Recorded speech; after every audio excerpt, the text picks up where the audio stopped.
hal-hal kecil, bukan untuk mempertunjukkan bahwasanya ya aku bisa membersihin aku, enggak, tapi dari contoh ketaatan kita. Ada sesuatu yang memberikan pikiran, nggak bisa memberikan, jangan mengguturi, kan gitu.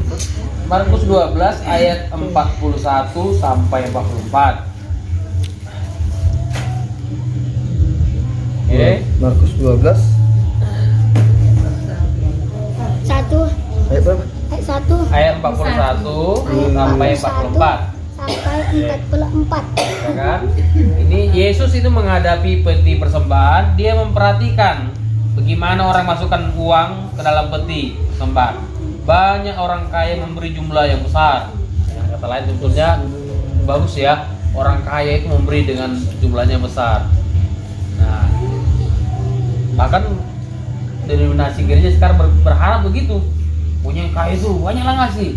Bahkan karena pengen orang kaya banyak ngasih, dibikin orang kaya itu bendahara. Karena harapannya begitu. Jadi lama-lama berharap kepada orang kaya. Ya, nah, ini harus dijebakan dalam gereja gitu. Lalu datang janda yang miskin, dia masukkan 2 peser, yaitu 1 duit. Ya, ini janda ini ngasih 2 peser. Yesus memanggil murid-muridnya. Ya, dengan kata dia bilang sama murid-muridnya, lihatlah, ha.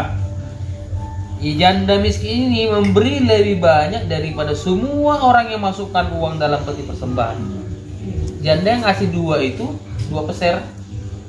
Ya, kalau mungkin sekarang kita katakanlah mungkin uang 1.000 2 logam. Ya, itunya uangnya, udah dikasihnya. Tapi Yesus bilang semua orang memberi karena kelimpahannya, tapi janda ini memberi karena kekurangannya. Yaitu semua yang ada padanya, yaitu seluruh nafkahnya. Ibaratnya ininya jual botok tadi dia, baru ini ya Pak, cuman ininya nafkahnya, seluruh nafkahnya. Berarti kalau nafkah berarti seluruh untuk ya makannya tinggal itunya. Dan lagi kalau kita berpikir logika menganggap makan apa dia besok, menurut saya apa ongkos? Mungkin ongkos kita bilang jalan kaki ya. Nah, mungkin tiba-tiba di tengah jalan ada orang berbuat baik, numpanglah dia, gak ada apa ongkosnya, sudah dibilang waktu. Lalu dia sampai rumah mungkin ada yang lihat lagi makan apa dia. Itu hari ini, besok tuh makan apa lagi.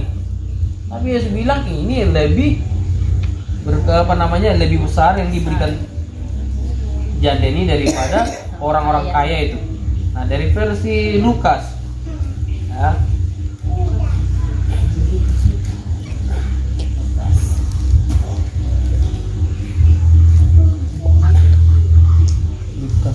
Lukas pasal 21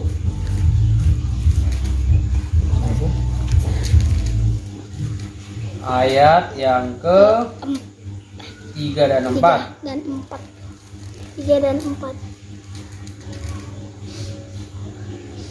Ya, janda ini di dalam Markus tadi dikatakan dia memberi ya semua yang ada padanya. Semua yang ada padanya yaitu seluruh nafkahnya. Tapi di dalam Lukas dikatakan di sana Yesus bilang ayat 3 pasal 21, aku berkata kepadamu, janda ini memberi lebih banyak daripada semua orang itu. Sebab mereka memberi dari persembahannya dari kelimpahan. Janda ini memberi dari kekurangannya. Bahkan dia memberi seluruh nafkahnya. Karena kalau memberi karena kelimpahan udah wajar kita lihat ya. Saya memberi lagi tipis, lagi ada. Disuruh memberi lagi ya. Yang kurang kerjaan ini apa yang masuk kalau kata orang bilang gini, lupa matian namanya mungkin begitu ya.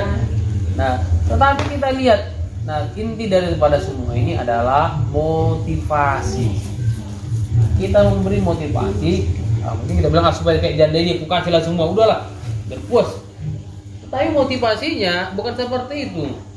Motivasinya nanti ada orang berpikir ya, memang di Alkitab dikatakan ya bahwa orang siapa memberi kepada mengasihani orang yang miskin itu memintangi Tuhan. Nah, ya pasti akan dibalas Tuhan. Jadi motivasinya aku kasih orang miskin begini supaya kasih Tuhan sama aku. Motivasinya ya selalu benar ya, kembali kepada motivasinya. Tapi memang benar ya, siapapun orangnya. Saya makin tercelik juga dengan ayat itu. Siapa memberi kepada orang miskin? Orang jahat bisa memberi kepada orang miskin? Bisa. Buddha bisa memberi kepada orang miskin. Bisa. Islam bisa. Bisa. Nah, Tuhan berkata, siapa yang memberi, Tuhan akan membalasnya. Jadi kalau Muslim diberkati Tuhan, diberkati, mungkin makin kaya, mungkin Buddha diberkati, kita bisa katakan mungkin bukan dari Tuhan itu. Ini dari Tuhan. Karena sudah janjinya, siapa aja, barang siapa, kan dibilang siapa yang Kristen atau siapa yang mengikuti Yesus yang memberi kepada orang, tidak begitu. Itu jelas aja siapa, barang siapa, manusia manapun dia. Mungkin manusianya mungkin kita bilang penjudi, mungkin kalau katanya pembunuh, mungkin dia memberi aja. Itu sudah hukumnya, tetapi masalahnya ya nantinya di masuk surga itu itu nantinya. Nah, ini masalah di bumi nih, ya itulah. Nah, kami kembali kepada janda ini. Oke, kembali pengalaman saya lah. Mungkin saya pernah menceritakan, saya ulangi lagi. Pernah saya ceritakan di rumah Pak Cinjang masalah ini, di mana saya mungkin ditipu oleh orang yang ya menurut saya, kalau saya awalnya karena balas kasihan, saya kasihan deh dia, ya saya kasih lah dari ini nafkahnya, itulah nafkah saya untuk 1 bulan baru diterima. Yang saya terima waktu itu 250.000 sebulan. Itulah jatah, itulah beli minyak rambut, itulah kalau lagi tidak ada uang lagi untuk naik becak kemana-mana, mengatasinya supaya cukup. Naik becak berapa? 5.000, ke gue mungkin 3.000. Berapa kali naik becak nanti, belum lagi PA. Wah, mana cukup ini? Kita mau jalan kaki lah mengiritnya. Ya supaya cukup juga yang lain. Wah, mau tidak mau tetap makan dari sekretariat. Apa yang dimasak itulah. Kalau ada kawan ngajak makan ya, cukup karena tidak akan cukup ini. Tiba-tiba datanglah si kawan ini bawa beca dengan membawa, menurut saya setelah saya redungkan bukan istri, bukan anaknya, penumpangnya itu. Karena ditipu lah saya di situ. Dia datang, bapak, gak makal kayak bapak. Ya, saya tulus aja nya, ya. Tapi saya kasih, Pak, dengan ini yang saya ini saya malah saya tidak kemana-mana, saya ceritakan ke dia, ini pemasukan saya, Pak. Ya, saya lihat orang bawa begini, nah, mau kasih ini sama dia waktu itu 120.000. Ya, tinggal waktu sama saya 80.000 karena baru beli. Saya suka beli musik CD Loran itu untuk saya makin banyak tahu musik. Tinggal 80.000 sama saya, sama dia 120.000. Ini 80.000 dalam 1 bulan, makin berkurang. Mana gimana bisa nabung? Saya apa kan? Ya udah, malah saya doakan lagi Tuhan berkati. Jadi dari penipu malah saya doakan biar diberkati Tuhan. Tuhan berkati dia dari ekonominya Tuhan dalam nama itu. Saya Pak ya, pasti percaya Pak ya, pasti berkati Tuhan. Tapi aku tinggal 80.000 lagi. Datang lagi sekali lagi, Bapak, tidak bisa lagi kontrak rumah Bapak, pulangkan dia Bapak. Dia mau penipuan kan? Nah, dan akhirnya yang saya kasih waktu itu 80.000 saya kasih sama dia, bagi dua kan, bagi dua, tapi banyak Pak, saya tinggal 40.000. Ya 80.000 sama dia, 40.000 sama saya. Ini jatah sebulan. Tapi setelah pas naik angkot saya dari sebulan ini ke kota, saya lihat dia di depan apa namanya Alfa Midi. Kayak makan lagi ini waktu itu. Ini kayak lagi kapan? Kenias sudah ada kembali Kenias pikir saya. Ini Pak, rupanya kayak geng lah waktu itu saya lagi. Wah, tipu saya pikir saya. Tapi saya tidak menyesal bahwa saya melakukannya tulus. Motivasi saya bukannya bukan supaya dia orang gimana segala macam. Tulus saya mau memberi kepada dia. Ya tunjukkan kita bersaksi kan berbuat baik lah, ya. Tapi setiap benih yang baik yang kita taburkan itu benih akan berbuah nantinya. Kapan berbuahnya tidak tahu kita. Ya sekarang orang berpikir berbuah maunya sekarang kedua kan maunya besok Tuhan. Ya dah semua kali tanam kayak toge kan. Sekarang dia apa besok pagi jadi. Ada orang lain tunggu 3 bulan lagi baru jadi jagung. Ada orang lain tunggu 1 tahun 2 tahun tidak jadi, tunggu 5 tahun tidak jadi, tunggu 10 tahun 10 tahun baru jadi duriannya. Nah itulah, sekarang begitu hasilnya.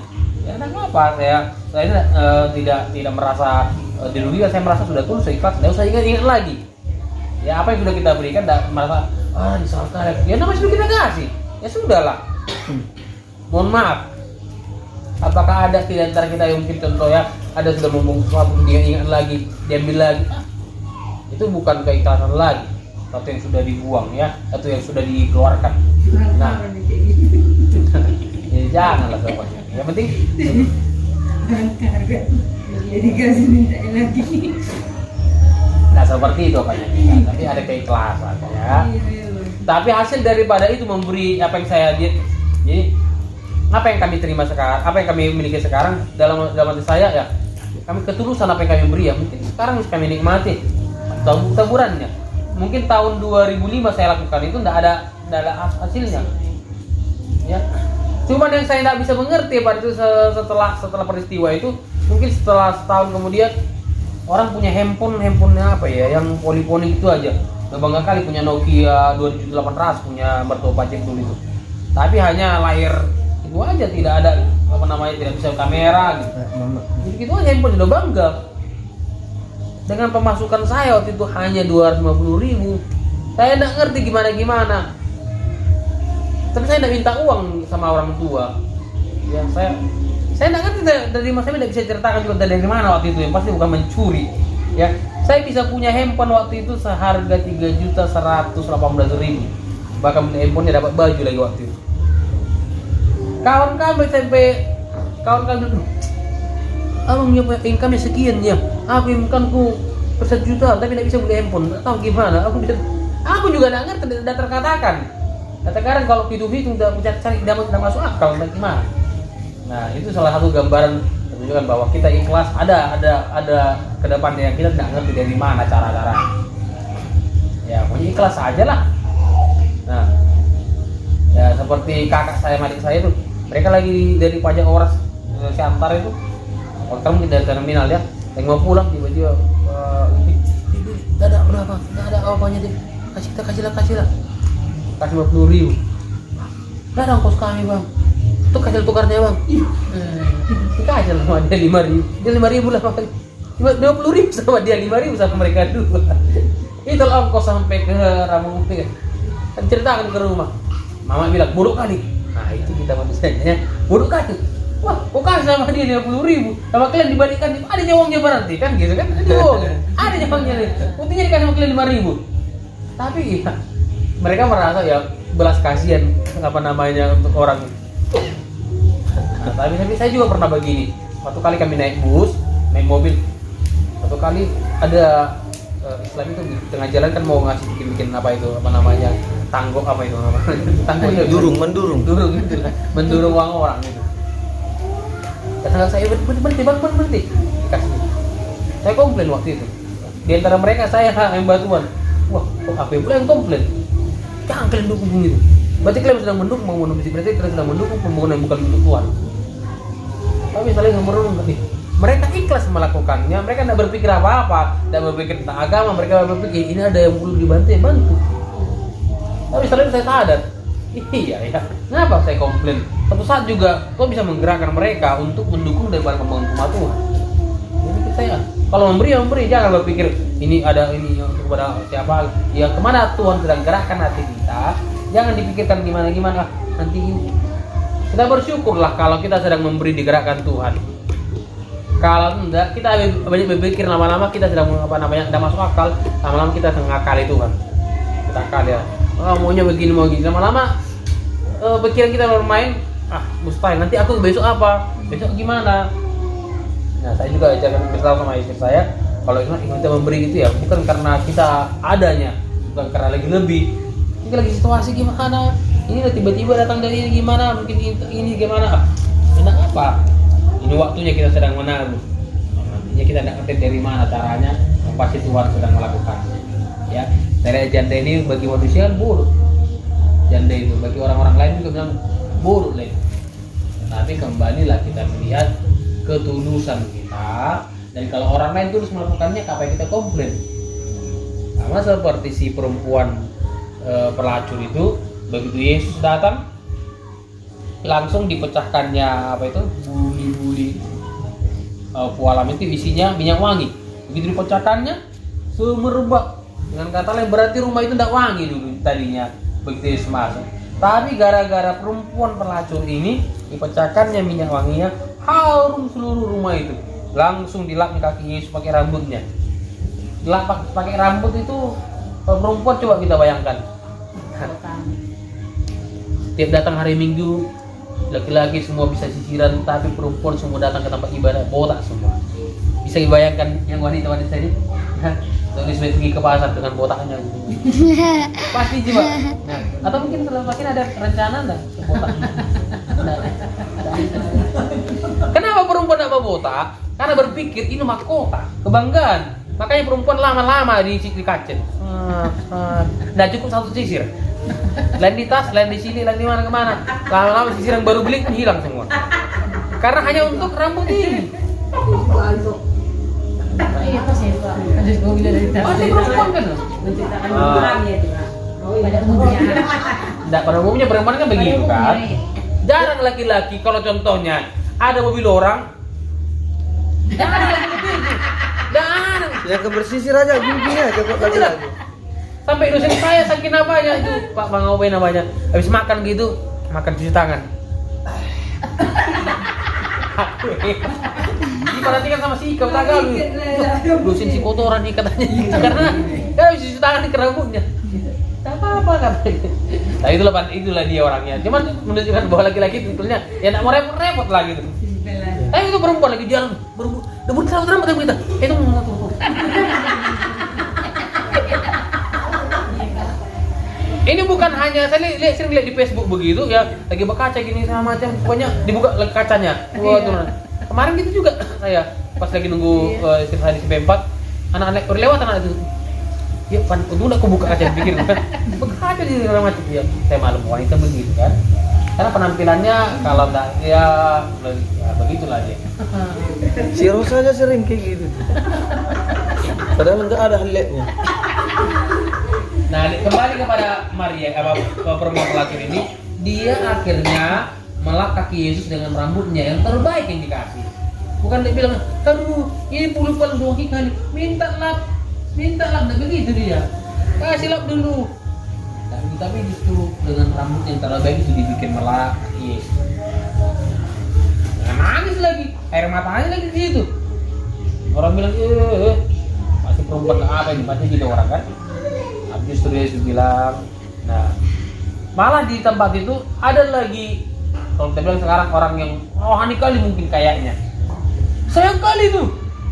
Nah hikmat manusia bilang, sayang kali tuh, kan bisa dijual, uangnya untuk dibagi orang miskin. Nah inilah sepertinya hikmah kita itu kan. Justru dibilangnya, kita aja logikanya begini, terus sayang kali tuh. Kenapa tidak bikin aja nanti uangnya itu untuk apa? Untuk misi lah, ngasih orang-orang lain. Nah, ini. Tetapi yang ngomongin adalah Yudas. Nah, lagi dibongkarlah di situ. Maksudnya adalah supaya dia juga bisa tukang telan uang kas. Dia sering nggak diterima uang kas. Maksudnya sepertinya baik bagi itu orang kan. Nah, kembali niat hati. Karena niat hati si Maria ini pun yang terbaik mungkin. Kalau kita bilang mungkin uang haram lah itu ya. Karena dia pelacur. Dari mana bisa beli minyak wangi seperti itu? Uang dari mana? Pasti mungkin hasil selingkuh segala macam lah. Tapi itu yang terbaik dikasih sama dia. Ya nggak apa-apa. Apa kita halangi? Lalu ada pernah orang bilang gini, gimana Pak kalau ada penjudi lalu memberikan persembahan banyak-banyak, gimana itu? Apa yang kita halang? Ya niat dia. Tuhan enggak protes. Kalau Tuhan protes, langsung dikatnya panggil malaikat halangi itu. Masa uang haram dikasih sama aku? Tiba-tiba ada pelacur datang memberi untuk membangun rumah Tuhan, kau kasih 100 sak. Tidak boleh, pelacur ngasih, tidak boleh. Tapi bisa kita bilang begitu ya, mungkin Tuhan gerakkan dia, lalu dia mungkin punya ketulusan ya, itu ada yang orang. Nah, oke, jadi kembali kepada kita kalau kita mau berbuat baik, bersaksi itu dengan niat hati kita masing-masing. Ya, biar kita punya ketulusan dan kita bisa dilihat orang gambaran semula sikap kita. Akhirnya perempuan janda ini diingat orang kan. Bahkan kita bahas sampai hari ini. Mungkin tidak kenal orang siapa namanya. Tidak tahu. Mungkin waktu itu hanya orang bicara Petrus segala macam, tapi terungkit mengenai janda ini. Ya diingat orang. Itulah buah daripada buah peser itu. Namanya ditulis dalam Alkitab kita. Ya, mungkin nama kita punya uang lebih banyak dari dia, tapi nama kita mungkin tidak punya kesempatan itu. Ya kan? Jadi kita bersyukurlah dengan apa yang kita punya dan kita beri kalau digerakkan oleh Tuhan. Kita harus